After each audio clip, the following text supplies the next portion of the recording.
Hey, Oh. I didn't advertise this on Twitter or a YouTube blog post because we're seeing this out at Showplay at 8 on the other side of town, which is typically where we get a really weak signal and have to pre-record these. But the signal seems fine for now, so we'll see how that goes. So yeah, we'll see if anybody ever shows up. So Yeah. eventually, hi. Oh, that's true. We are talking to no one right now. That's fine. No, there's one guy in there. Hey, now. somebody's here! Woo! Hi! Perfect. I'm Brad Jones. This is Ryan Mitchell. We just got out of Alita Battle Angel. And real quick, too, if you go to our website today at thecinemasnob.com, and if you follow us on Twitter as well at thecinemasnob, there's a link on there as well. We released about 14 still shots of the movie that we have coming out, which is another Cinema Snob movie. And we have these really cool, gorgeous shots that have been released, thanks to you, of course. You're welcome. Our cinematographer, AJ Young. Yep. Like, you can really get like just a little like taste of the of what the movie looks like. That's over at thecinemasnob.com. So okay, so this movie has man, I've been hearing about James Cameron wanting to make this movie for what feels like about 20 years. Probably, yeah. Something like that. Back when I think it was just going to be called Battle Angel, maybe, I think. We actually had a chance to see an advanced screening of this a couple weeks ago, but that was the day when it felt like the North Pole. Right, where it was warmer than the surface of Mars. Yeah. or Mars was warmer than it was here. So, at least in the Chicago area. So, yay. Well, the important thing is we got to see the least of these. So that's well, thank God. Practically the same budget. The same budget, exactly. Yeah, the exact same budget. James Cameron wrote and produced this. It's directed by Robert Rodriguez. And I could see where there will maybe be some comparisons of Mortal Engines in some reviews of this. Sure. Only because both wildly big budget, ambitious properties done by mega producers. This one, James Cameron, Mortal Engines, Peter Jackson. Right. This film, there's already talk where they don't necessarily know how well this movie's going to do. It feels like the kind of movie where they are banking on like an international box office. Right. And in the case of this and in the case of Mortal Engines, I remember saying about that film that, like, I'll bet you, like, just like a book of the artwork of the movie, of the storyboards and everything would look fantastic. And I know this is based on a manga, but right, exactly. Like I'm sure like just the ideas and everything just looks beautiful for the design of all the characters and everything. But also I like this movie a lot better than Mortal Engines. Yeah, I didn't see Mortal Engines, but I like this movie too. Like, yeah.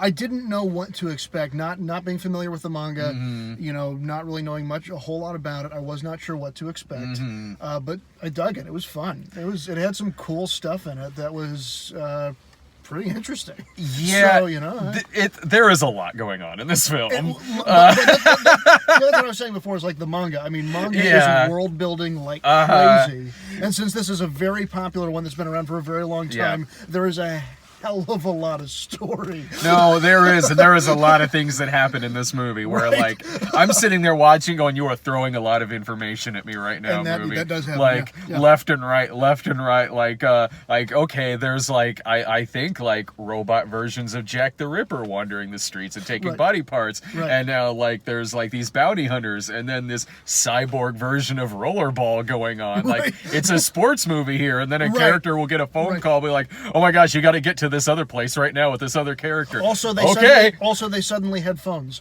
Yeah, and suddenly this character will show up. Right. And there is a lot in this film. There's a lot of exposition in this film. There. I was paying laser focused attention the whole time because if you don't, go on. I mean, you have to. I mean, because you're right. There's so much information.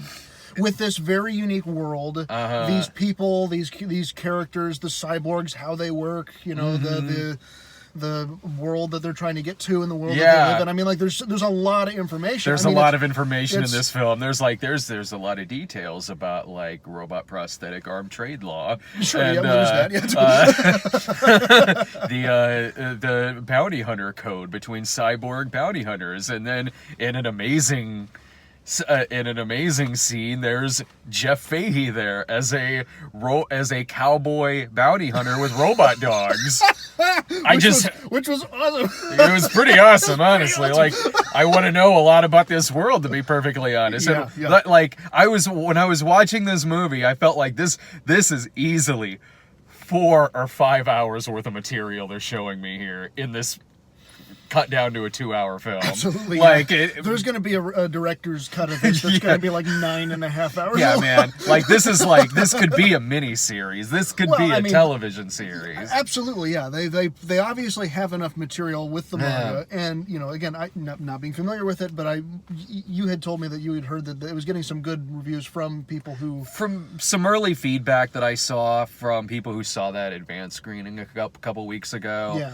Yeah. People that I know who are more into the source material than I am, or more into anime than I am. From the people that I know, they tended to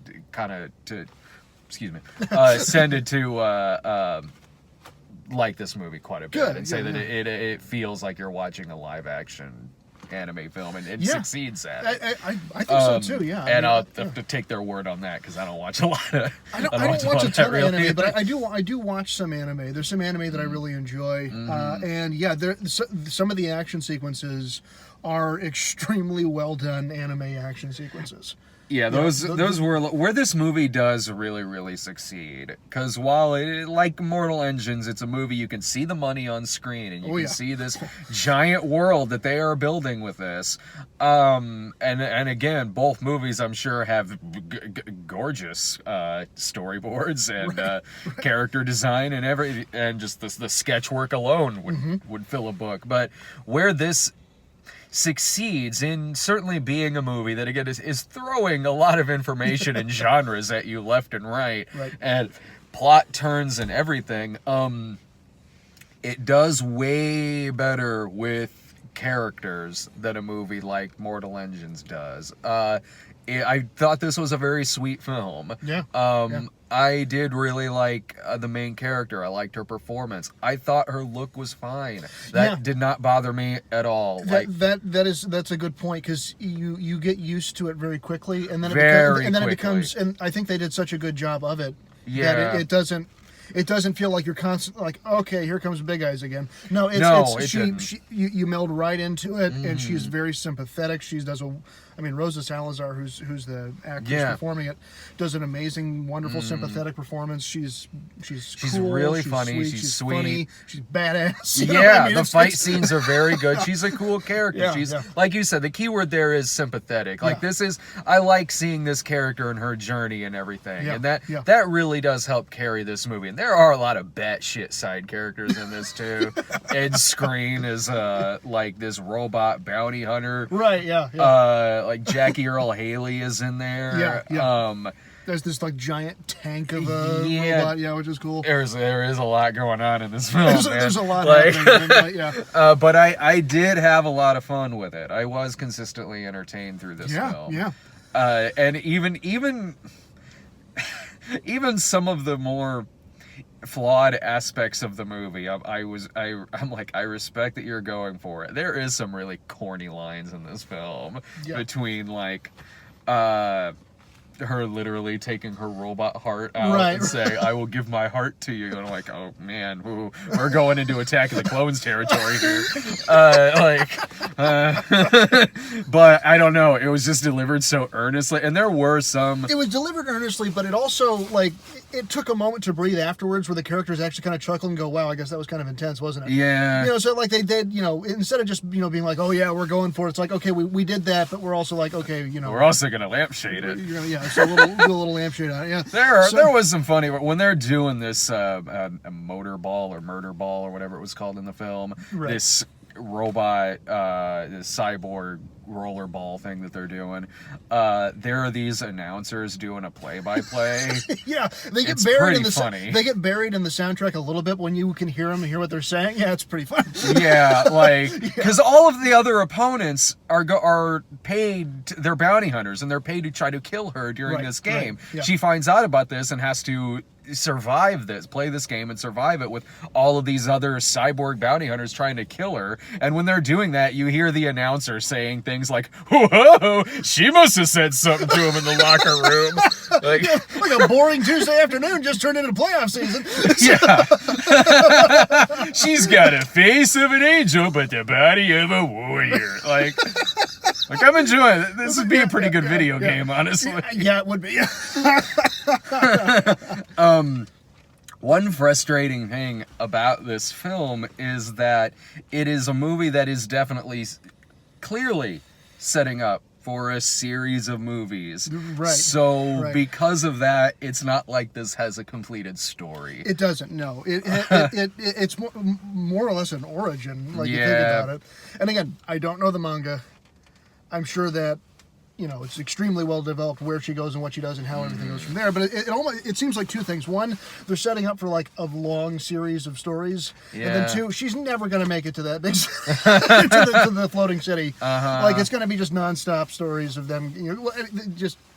I don't know. I'm crushed on certain stories from manga and anime with like Attack on Titan. Attack on Titan's a show that like has a simple premise but never gets anywhere. Sure. Yeah. I love the show, right? I really like the show, but I don't know. I mean, you don't get the resolution you want out of this film, and it's already a long film.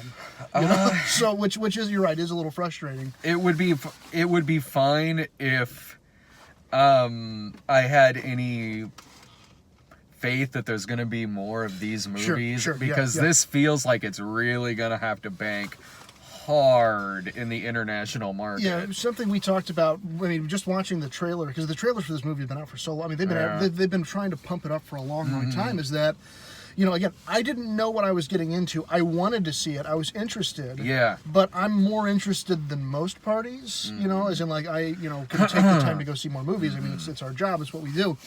But to sell a movie like this to a general audience, it seems like it's going to be really hard. And Domestically, maybe. Domestic. I mean, I hope I'm wrong. I hope it does. I hope it does well. I hope we see more things like that, because it's ambitious. Yeah. It's crazy ambitious, and it's a different kind of story. Yeah. It is based on original source material, so it's not like its own particular thing, but it's different from standard superhero fare or standard other things. It's interesting. It's unique. I'd like to see more, but how the hell are you going to get normal people to be like? This crazy world. You never know. I mean, it could be something that surprises, has lasting power here. Yeah, Maybe that might have okay word of mouth. I don't Right. know. But it just feels like the kind of movie that is. They're really going to have to count on the international market for this. I think so. I think obviously a big international market I think could do really well here. But here in the U.S. again, in a couple weeks here we're going to start getting heavy into Marvel world, because with Captain Marvel coming out, and then it's just leading up for the the big ramp up of summer movies. Also, a lot of kids are going to be going to see How to Train Your Dragon. A lot of kids are going to be seeing How to Train Your Dragon. So it's now is probably the only time they could really release it where it's not going to have heavy competition. That's why they pushed it out of December. Right, exactly. So they've got it now, so they're not doing heavy competition. And again, I wish them well. I mean, I like I like what they did here. I think it'd be cool to see more of these. But this movie's budget had to be everything. Yeah. Oh, wow. All of the money.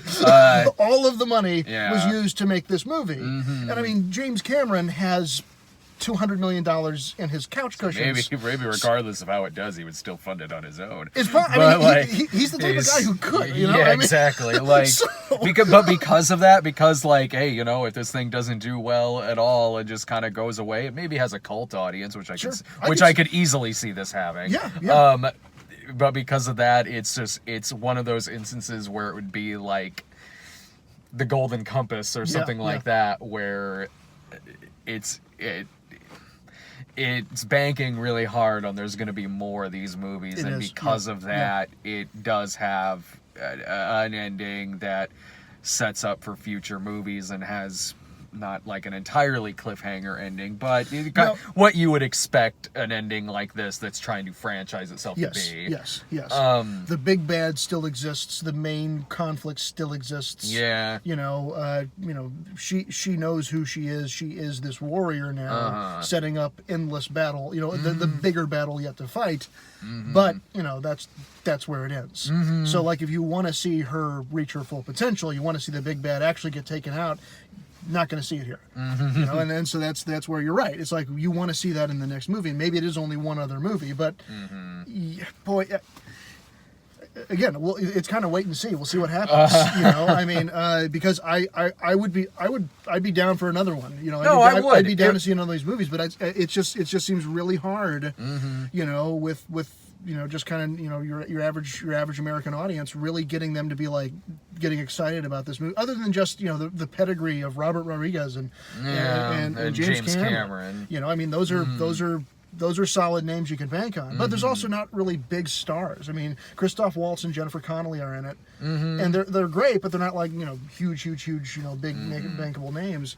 And then Rosa Salazar is amazing. I thought she was great, but she's not a big name, unfortunately. So you're banking on it's like you want to see the fact James Cameron. You want to see James Cameron's and Robert Rodriguez's movie, and just look at it. It's crazy cyborgs and a huge thing. Robert Rodriguez doing a budget this big. Yeah. It's a way bigger budget than Machete Kills. Used to eat it. Yeah. But it's he handles it well. Yeah, he does. He directs the action great. The effects are top notch. The costuming, the cyborg designs, the motorcycles they have, the weapons and everything. Like the action is done great. Yeah. And the character design is too. Like I said, I had the lead character, the look of the lead character worked perfectly fine for me. Yeah, I thought she fit in perfectly into this universe. I had zero problem with it whatsoever. Yeah. So I honestly was pretty entertained by this movie. Yeah, me too. I totally agree. Yeah, so no, I mean give the movie a chance if you're absolutely if you're on the fence about it, which I know a lot of people are. Like my wife thought it looked terrible. Yeah. She would like this. My brothers were talking about, I was talking to my brothers about this movie, and they're like, the big eye thing, I don't know. I don't know about that shit. What is that, a sequel to the Christoph Waltz Big Eyes Tim Burton movie? Talk about jumping the shark with your series. So yeah, I mean, it's like, but it's you give it a chance. It's yes, it's a weird world, but it works really well. The characters are good, and it was entertaining. It was fun. I totally give it a chance. And the thing is that giving interesting different stories a chance and letting those so many times we complain, or we just hear people complain, it's the same story over and over and over again. Well, this is different. This is different enough that I think you want to give these sort of things a chance, especially because regardless of how I would personally feel about this movie, it is very clearly a movie made with passion behind it. It is clearly made with a lot of ambition, and they worked hard in a lot of years to make this movie and to put this together. Like, there is clearly some love behind this film. Yeah. Luckily, I did end up really enjoying the movie. Right. Otherwise, I would have left the theater just kind of sad. Yeah. Oh boy, it's another gaudy situation. Yeah. But no, give the movie a chance. I did dig this movie. It's not without its flaws. Sure. Certainly. Yeah, no. And then we talked about that. Yeah, and that's true. That like I wasn't sitting there and as I was leaving like, well, this isn't the best movie I've seen all year. No, it's not the best movie I've seen. But like it was fun and it was entertaining. Yeah. And like that's really mostly what I want. And it has very likable characters in it, and it has very entertaining villains in it as well. Yeah, totally. So we will be, or Irving and I will be back, at least provided the reception still stays fine. We're at a different theater this time, but Irving and I are going to be back a little after midnight, because we're seeing Happy Death Day to You. So we're seeing that here in a little bit. So come back and see us a little after midnight Central Time. and we'll be back with a review of Happy Death Day 2. And check out the still shots that we put up on the cinemasnob.com. We released about 14 still images from our movie coming out this year, another Cinema Snob movie, and we released some pretty cool images. The first images we've released of the movie, so check that out at the cinemasnob.com, and I'll see you in a couple hours. Bye.